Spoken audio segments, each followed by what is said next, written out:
Dan yang penasaran dengan lalat buah yang betina, ini dia guys.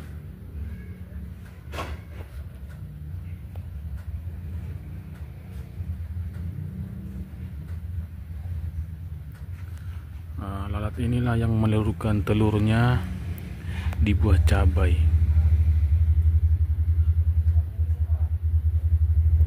sehingga membusuk dan menjadi larva di buah cabai tersebut, lalu berkembang menjadi lalat lagi. Jadi kalau menemukan lalat ini segera diusir. Nah, seperti cara yang berikut ini. Ini saya buat di bawah itu ada kamper atau kapur barus, sehingga dia hanya bertahan sebentar, duduk atau hinggap, dan langsung pergi lagi. Coba kalian lihat, dia tidak ada lagi. Itulah fungsinya kamper guys. Nah, ini kamper yang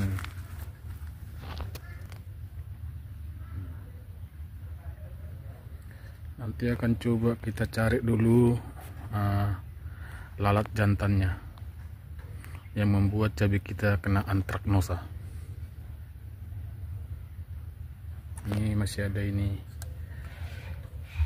udah 2 minggu ini guys, berkurang dikit lah kampernya atau kapur borosnya.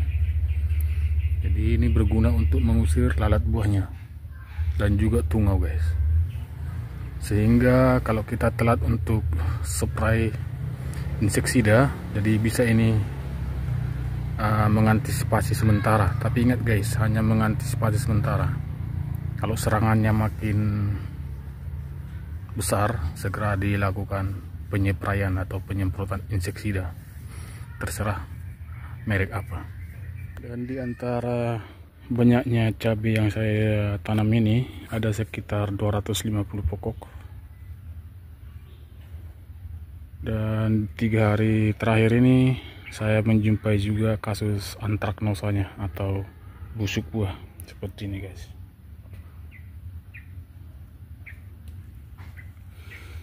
Maaf, jangan dipegang yang ini. Nanti kalau kita memegang, menyentuh buah yang sehat, dia akan terkena antraknosa juga. Jadi jangan dipegang secara langsung. Ini ada 2 yang kena, 2 biji, sama yang ini. Nah,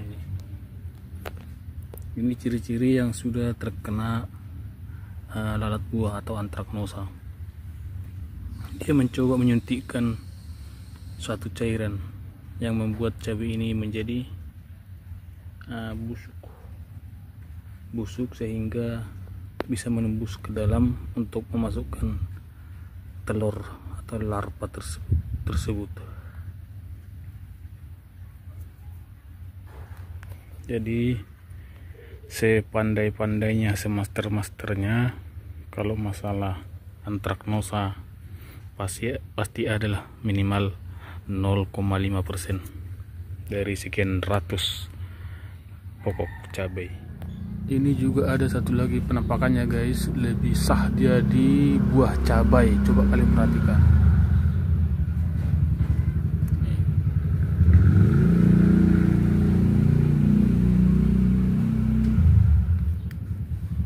Dia bersandar di cabai tersebut karena petunjuk si pejantan tadi. Karena tugas lalat pejantan hanya menunjukkan tempat bertelurnya.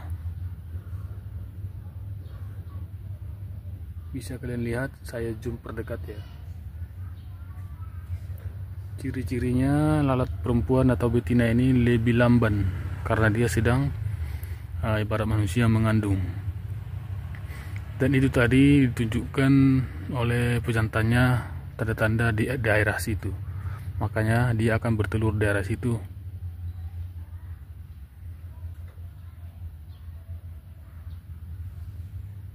Nah, seperti itu guys. Dan saya sudah coba mencari lalat pejantannya sudah hampir setengah jam, tapi saya tidak menemukan.